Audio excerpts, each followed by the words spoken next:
Bulginaka, do you know that cybercrime is becoming a growing problem in Fiji?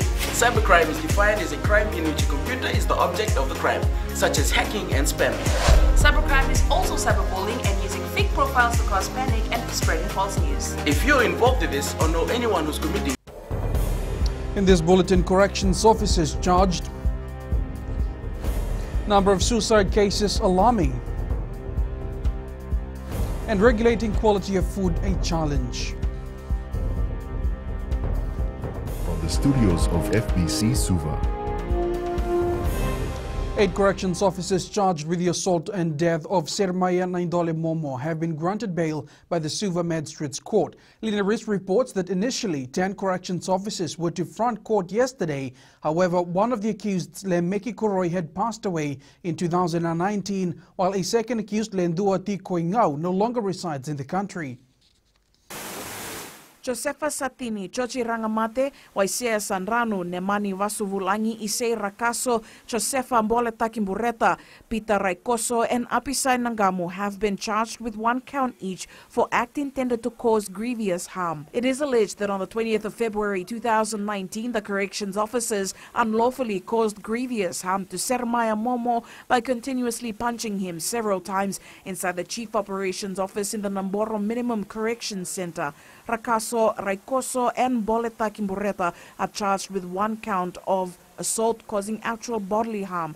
Rakaso is also charged with 1 count of complicity in the suicide of another. It is alleged that on the 20th of February 2019, Rakaso willfully procured the suicide of Sermaya Momo by telling him to kill himself with a plastic wire inside the solitary block in the Namboro Minimum Corrections Center.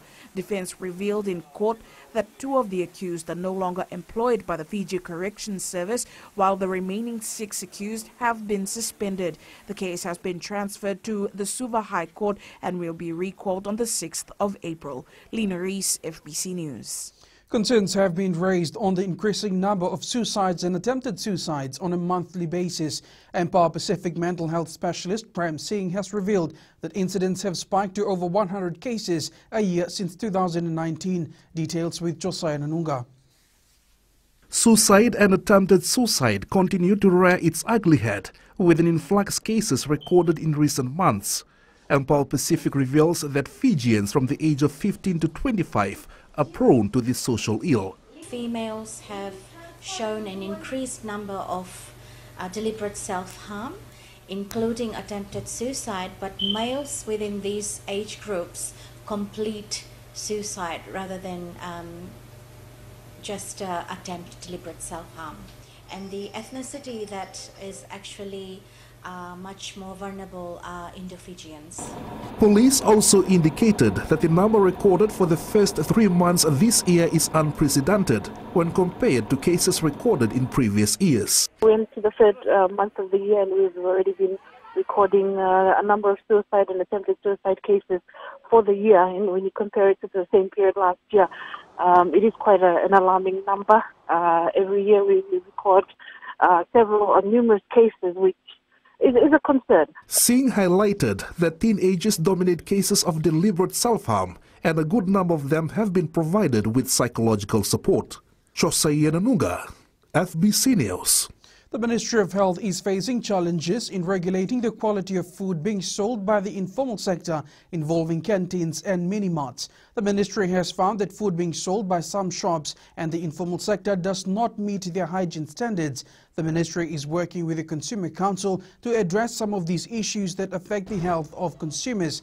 Permanent Secretary for Health Dr. James Fong says discussions are underway to mitigate the risks presented by the non-compliant supermarkets and the informal sector. I think this is a problem that we are facing now, both in the formal and informal sector. The selling of food that do not meet the standards of hygiene that we expect of them. The National Action Plan will be taking a more proactive approach towards gender-based violence once it comes into effect.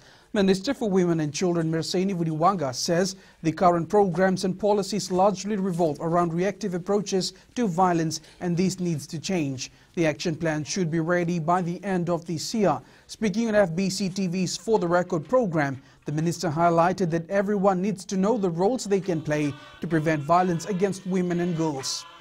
because if you take into account, for example, the Domestic Violence Act or the Domestic Violence Helpline, if you look at the remedies within that, it's mostly to do with violence after it's happened. What can we do as a government? But the National Action Plan is different in the sense that we're trying to prevent violence before it starts. Myanmar recorded its bloodiest day on Sunday since the February 1st coup against elected leader Aung San Suu Kyi. At least 39 people were killed in a protest on Sunday. Up ahead, Namosi Secondary off to a flying start. An interesting format for Marist Sevens. Stay with us.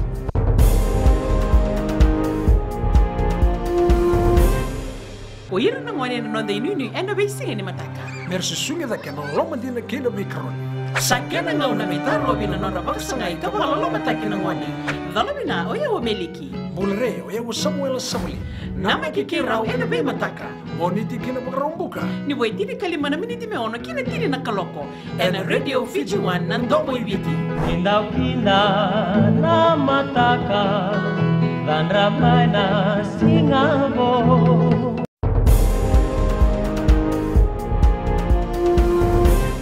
For many athletes, winning a gold medal in zone competition is their main goal. However, for Namosi Secondary School long-distance runner Anna Narambelevu, the aim is to one day run on the tracks at the NZ Stadium with her very own pair of track shoes. Narambelevu defied all odds and won the junior girls 1,500 meter event, clocking a time of 5 minutes 47 seconds at the Suva Zone 1, which started yesterday. Taking the tracks for the first time, Anna Narambelevu knew she had to ensure all her hard work training on the rugged terrains of Namosi paid off. Challenges that we faced coming into the competition, since we don't have proper facility to train in, so we have to make use of what we have. Teams participating in this year's 45th Fiji Beta Marist Sevens will not know who they'll play after their first pool match. This means the result of a team's first pool match will determine their next opponent. Tournament director Koli Korovulavula says this is part of the new format that will be used at the tournament later this month. He says they've divided the pools into 3 groups of 12. 4 teams will be in one pool and 4 pools in one group. So by the end of the 4th game, we'll have only one winner out of all those teams. That is basically the gist of it, and we hope it will be exciting. They decide their own future, they decide their own path. In the Digicel Premier League, 5 teams remain unbeaten after the first 2 rounds. Out of the 5, only Mba, Suva and Lautoka have recorded a win and a draw, while Nandronga and Lambasa ended their first 2 matches with a draw. Nandi, Navua and Reo have a draw and a loss each. After their clash on Sunday, Nandronga and Suva both have something to prove this weekend. Aquila Dama has more. It may have been just their second match in the top league after quite some time, but Nandronga is slowly proving their worth. We look forward to our next game, which will be, I believe, a tough game against Ba. And we will try and keep our record intact. Being unbeaten after 2 rounds is special for the Stallions, but not so much for defending league champion Suva. We talked about it in the change room that they will come back, and they did. And fails on my part, I should have tightened up the defense a bit more, but it's football, you've got to take your chances. Suva hosts Navua at the ANZ Stadium on Sunday, while Nandronga plays at home against Mba on the same day at 3 p.m. Aquila Dama, FBC Sports. Sports Praveen Kumar has commended Fijians of Malawai Nandi for their enthusiasm in maintaining their physical fitness. Speaking at the opening of the Malawai Volleyball Court in Nandi, Kumar says the provision of the court will encourage the community in Malawai to also engage in physical activities. The volleyball court was funded by the Chinese government and it is valued at $80,000. This project is intended for sports like volleyball, badminton, and other wellness programs that can be beneficial to the community. This new facility will also be an income-generating opportunity for the youths and the community in hosting sports events.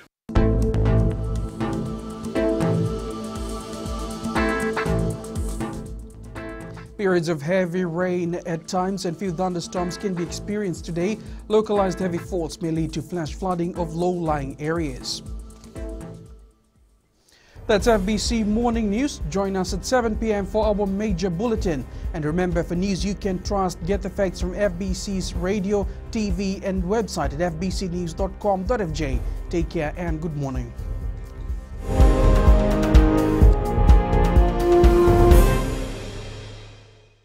हमारे खूबसूरत देश Fiji में child abuse की घटनाएं आए दिन बढ़ रही हैं। क्यों बच्चों का मासूम बचपन अब्यूज का शिकार हो जाता है? अपने बच्चों की सुरक्षा का खास ख्याल रखें। उनसे बातचीत करें, उनके दोस्तों के बारे में जानें। आज के बच्चे देश का भविष्य है। मैं दीप्ति और मैं मोनिश, आपके हमसफर। शामिल हो जाए हमारे साथ मंडे टू फ्राइडे 5:45 AM से 10 AM तक रेडियो फिजी 2 देश की धड़कन पर।